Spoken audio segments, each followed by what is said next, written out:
My name's Nat Defriend. I'm Director of Communities at the Young Foundation. And the Young Foundation is a research and action-based institute which does work in communities across the UK.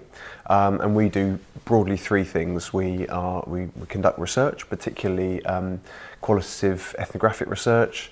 We support communities to take action on the things that matter to them, and we support social innovation, which means helping people, helping communities, helping organisations to make changes to deliver social good. How can we address inequalities and divisions in places and communities across the UK? People often feel that their place is unfairly characterised, is dismissed as being a place in which decline is taking place, in which people are deprived, in which people don't have the tools and capacity to make change happen for themselves. And almost without exception, in all the work that we've done, working with people in communities across the UK, we have found an entirely opposite narrative to be at play. When you go and do this work, when you go and talk to people in these communities, you find examples of people collaborating, you find examples of people thinking about how they can make change happen together. You find examples of people being very innovative in thinking about how they might address some of the challenges that they face. You find people aspiring for better lives for themselves and for their communities.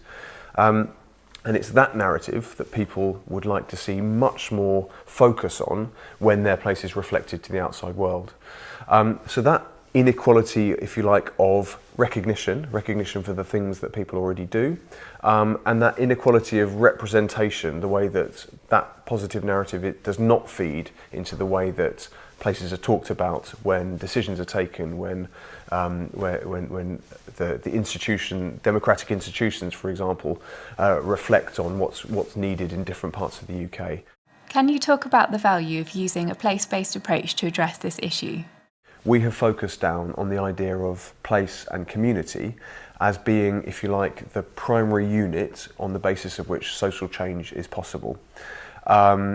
We have become increasingly aware of the significance of place, the significance of community for the people that we've worked with.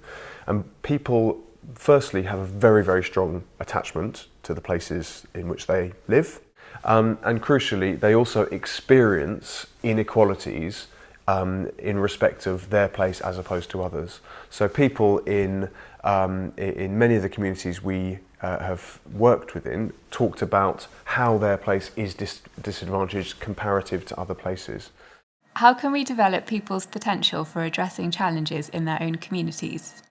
What our method has tried to do, with, I would say, varying degrees of success, is to bring together a really interesting partnership collaboration to think together, to co-create ideas for different potential solutions to the challenges, or different ways of realising aspirations, or different ways of making the most of the assets that exist in places. So we provide some really quite straightforward basic support around developing a business plan around an idea, having a clear theory of change on which the idea is based, making sure that people are very clear about who the beneficiaries are of their idea, what change is it going to deliver in the world, and how are they going to engage with the beneficiaries of that change to make sure that the idea works. And then thinking through some of the really quite simple stuff around financial skills, financial capabilities that enable those ideas to become real.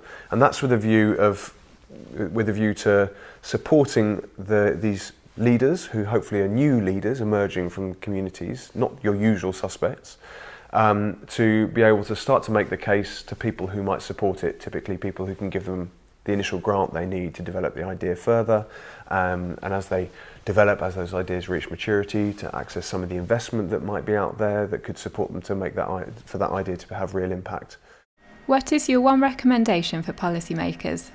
If I could only make one recommendation, it would be that there needs to be a much greater emphasis on engaging in a really meaningful, long-term way between services and beneficiaries of those services.